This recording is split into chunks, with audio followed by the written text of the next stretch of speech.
Now, with the transition of humanity into an interstellar species and with all the political and societal changes that brought about, there was of course the emergence of counterculture movements that embraced the rapid rise of tech and space travel, seeing these advances as a way to free themselves from the control of oppressive governments. One of these movements was a collective of anti-establishment groups which considered themselves oppressed by Aleph. Unlike the Luddites though, this wasn't due to fear of technology. It was more of a fear of an omnipresent AI controlling how they communicate and spying on everything they do, which as fears go, is probably a good one. This collective issued the Bakunin Manifesto. I won't bore you with the details, but think of it as a declaration of freedom, and the intention to establish a new society, where different people with different points of view can live together without big government imposing on their personal freedoms. Following the manifesto's precepts of self-determination, the collective pooled their resources together to buy a massive military surplus ship to create a new nation amongst the stars. Of course, just buying the ship wasn't enough. They needed to make it habitable, so they started selling space to a variety of spear-wide cults and political movements that were at the time being harassed by various authorities and Aleph. With their aid, the shipbuilding project bloomed to truly mammoth proportions. And once this massive class of ship, known as a mothership, was done, it was given the name Bakunin. When Bakunin finally launched, its residents issued the second radical Bakunin Manifesto and declared themselves an extra-national territory subject to the laws of no nation. A bunch of people with differing points of view living on one ship can cause some issues, leading to something the members of the Nomad nations call the equilibrium phase, a polite term for the frequent and occasionally violent ideological conflicts that happen across the ship during this time. Eventually, a resolution was reached, referred to as the Simple Law. This resolution banned radical behavior in the ship's common areas. Each ideological faction could do whatever they wanted within their own habitation units, but a code of mundane conduct would be honored in the shared spaces where those ideologies were forced to interface with each other. As simple as that law sounded, it really didn't stop fights from erupting, which ultimately culminated in a disastrous flash mob conflict that degenerated into a riot. A riot that ended in a hull breach that killed nearly 100 people. A shameful moment that made many within Bakunin realize they had perhaps gone too far. In response to this event, the various leaders of Bakunin founded the Moderator Corps to enforce the Simple Law. Its members recruited from all major factions within the mothership to ensure each had an equal say in the sustaining of peace within. During this time, another mothership was being constructed. Unlike Bakunin, however, this ship named Tunguska had a less idealistic beginning. It was founded by a group of crooked investors specializing in tax exploitation, ghost companies, leveraged buyouts, and every other white-collar crime you could think of. Crimes that were quickly being exposed by Aleph as she spread across the Maya network. Using their vast wealth, they financed the creation of Tunguska to serve as a financial safe harbor, free from the laws that would take their ill-gained spoils. Now, like other criminal enterprises that had tried to hide from Aleph, their efforts would have probably ended in failure, but the criminals were wise enough to know that to escape Aleph's ever-growing presence, they needed tech-savvy allies. So they joined forces with several groups of crypto hackers, offering them a place on Tunguska for digital protection. Perhaps these former white-collar criminals thought they could control these hackers like they could any of their regular employees. If they did, they were sadly mistaken. The crypto hackers soon had access to all of these criminals' financial data, and quickly took control of the Tunguska for themselves. The smart criminals joined with the hackers. Those that didn't probably didn't have a good time. With the takeover, the ideological core of Tunguska changed.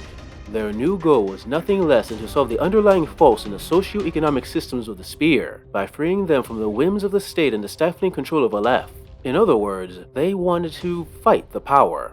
As all this was happening, Aleph was doing what she was built for, cracking down on rogue AIs, eliminating illegal nanotechnology, responding to national security threats, and putting relentless pressure on the plethora of extra-national entities trying to become independent fiefdoms, such as Bakunin and Tunguska.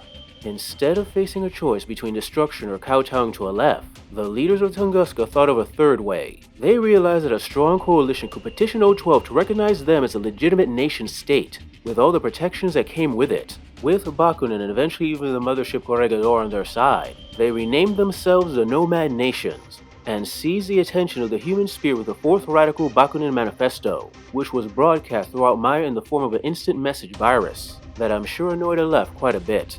The vigorous campaign which followed was one part ruthless backroom political dealing, and one part grassroots guerrilla meme slinging. And by its end, they were not only recognized by O12 as an independent nation, but with the unexpected aid of Haq Islam, they were placed on the G4 Council, the three motherships constituting a legitimate interstellar power that Aleph could no longer legally suppress. It was around when they were officially becoming a nation that Arachne was first created, Originally, it was meant to simply be a common, secure data network for the three motherships that was independent of the Maya network, but the Nomads quickly realized it could be something more. Using their commercial contacts and the new powers of diplomatic immunity granted them by O12, they began spreading arachne nodes throughout the human sphere, creating a completely alternative data sphere immune to Aleph's interference. As great as Arachne seemed to the Nomads, it was seen as a threat by Aleph. As I said before, Aleph is less digital dictator and more digital administrator, but she was an administrator that liked things orderly, and having a data sphere beyond her control allowing people to do who knows what was something she couldn't stand. During the 10th anniversary of the founding of the Nomad Nations, an attack was committed aboard the Bakunin. Officially, it was the action of disaffected elements alienated by the tyrannical actions of the Moderator Corps. Unofficially, and believed by any Nomad you talk to, it was actually Aleph commandos who had infiltrated the ship and aimed to cripple the Nomad Nations. Disparate militia forces managed to repel the assault, but not before thousands of Bakunians were killed. In the wake of this attack, which became known as the Violent Intermission, the militias formalized their relationship into the Nomad Military Force, or NMF, and began coordinating with the other motherships to assure mutual defense. It was defense they were gonna need when Aleph returned for another attack. The failure of the Violent Intermission had convinced Aleph that the threat of the Nomad Nations could only be eliminated by an all-out assault, but rather than formally declaring hostility, which wouldn't look good for her public image, she instead encouraged Eugene and Panosiana to launch a secret undercover war. Known as the Phantom Conflict, the major powers pursued the Nomad Nations wherever they went, and tended to focus on major Arachne nodes in an effort to disrupt the Nomad data sphere. This Phantom Conflict might have been the end of the newly hatched Nomad Nations, if it wasn't for Juan Sarmiento, a member of the Corregidor mothership.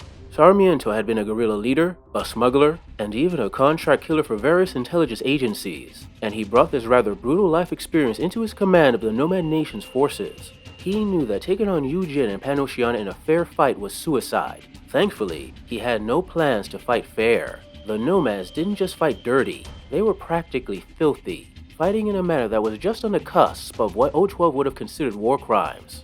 And that was just on the battlefield. On each nation's home front, blackmail, bribery, and personal attacks were used quite extensively. Soon Eugene and Panosiana leaders found their homes burnt down, their accounts emptied, and every bit of scandalous information they had thought buried broadcast across the Maya stream. If the major powers wanted to take from the Nomad Nations, they would have to suffer for every bit. Eventually, Panosiana and Eugene chose to end their parts in the attacks, which honestly bolstered the Nomad Nations' legitimacy as an interstellar power, since they clearly show that they can defend themselves if necessary.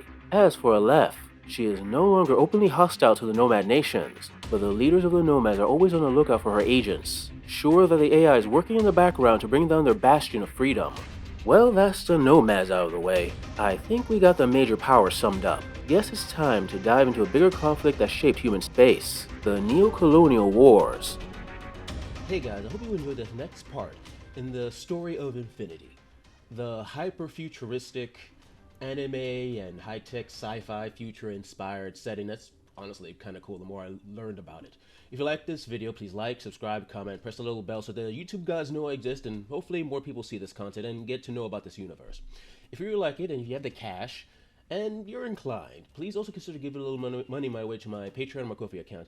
The extra money gives me a chance to work on these stories I love. Anyway, thanks for listening / watching and see you next time.